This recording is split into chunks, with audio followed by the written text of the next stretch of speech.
Selamat pagi jemaat yang dikasihi oleh Tuhan. Kita bertemu lagi di Salam Pagi. Saya ingin mengajak Bapak Ibu untuk memuji nama Tuhan. Aku ada saat ini, semuanya karena kasih-Mu. Aku hidup hari ini, semua berkat kemurahan-Mu. Terima kasih Yesus, Engkau sangat baik, teramat baik bagiku.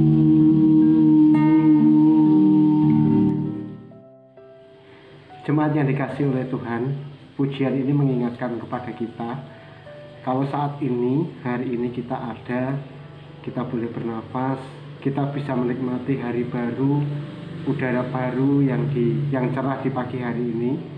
Itu bukan karena kuat dan gagah kita, tapi karena kasih dan anugerah Tuhan. Segala sesuatu yang ada, segala sesuatu yang kita miliki adalah pemberian Tuhan.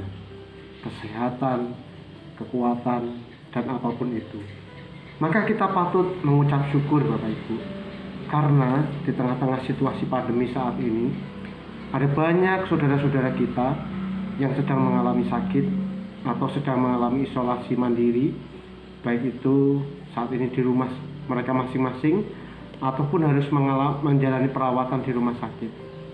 Saya prihatin melihat keadaan di daerah sekeliling kita, terutama di daerah kita tinggal, Kota Salatiga dan juga di Kabupaten Semarang, di mana banyak sekali saudara-saudara kita yang mengalami sakit dan isolasi mandiri, baik itu di rumah maupun di rumah sakit.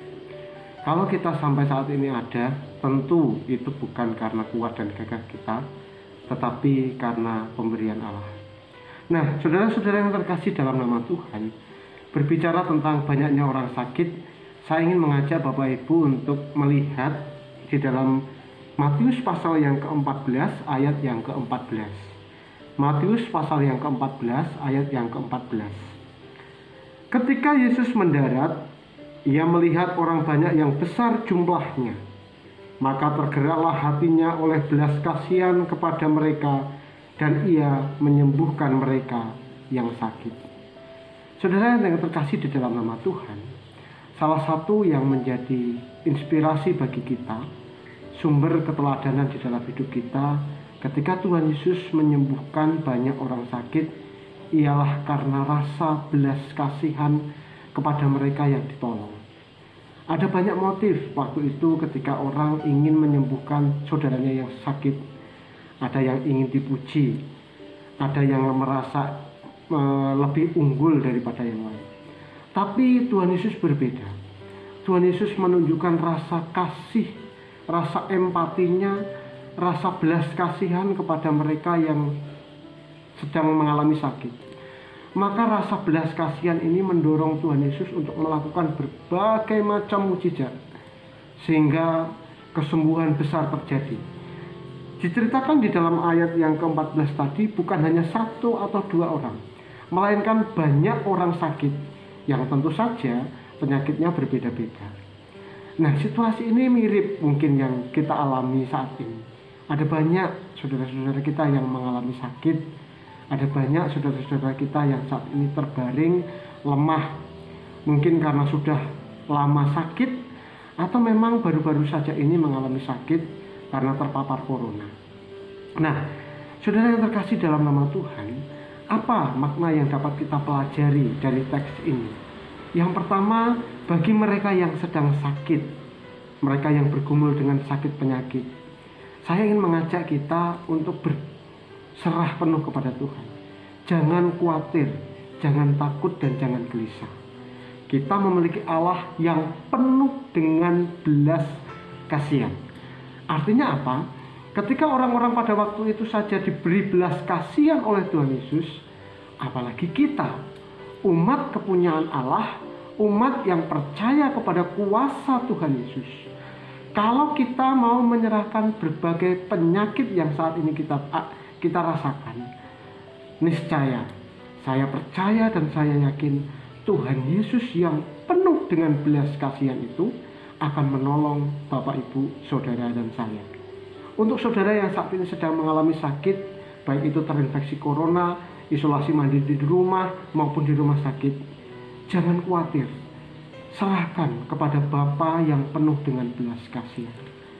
Lalu untuk saudara-saudara kita yang kedua, untuk saudara-saudara kita yang saat ini memiliki tubuh yang sehat, apa makna pelajaran yang dapat kita petik pagi ini?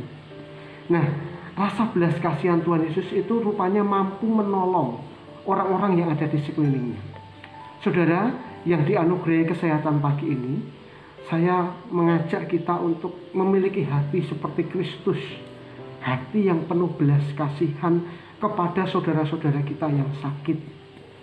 Ya, mungkin saat ini kita tidak bisa melakukan banyak hal, tapi ketika kita memiliki hati yang penuh belas kasihan, sikap kita pun akan berbeda.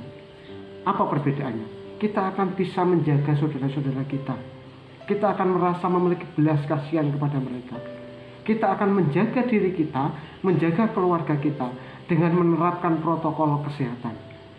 Memakai masker, mencuci tangan, menjaga jarak, mengurangi mobilitas, dan mengurangi kegiatan-kegiatan atau kerumunan yang ada di luar yang tidak terlalu penting. Nah, inilah rasa atau bentuk kepedulian kita, kasih kita kepada saudara-saudara kita, karena kita meneladani Tuhan yang penuh dengan belas kasihan. Teks pagi ini ingin mengajak kita, baik yang sakit maupun yang sehat, untuk meneladani Tuhan kita, Yesus Kristus. Kiranya Tuhan memberkati. Salam sehat selalu Bapak Ibu, mari kita berdoa. Bapa di surga, terima kasih untuk berkat-Mu yang begitu besar, sehingga kami ada sampai hari ini. Itu semua karena anugerah dan pemberian-Mu. Kami bersyukur karena kami memiliki Allah yang penuh dengan belas kasihan. Untuk itu Tuhan, ketika kami Tuhan izinkan sakit, biarlah kami terus berharap dan percaya kepada Tuhan bahwa Engkau adalah Allah yang penuh dengan belas kasihan, yang peduli kepada kami, dan yang kami yakini sanggup melakukan segala mujizat-Mu. Dan kami yang dianugerahi kesehatan, biarlah kami juga meneladani Tuhan yang penuh dengan belas kasihan untuk menjaga, merawat, dan mengasihi saudara-saudara kami dengan menerapkan protokol kesehatan. Terima kasih Tuhan. Di dalam nama Tuhan Yesus kami berdoa dan bersyukur. Amin. Tuhan Yesus memberkati.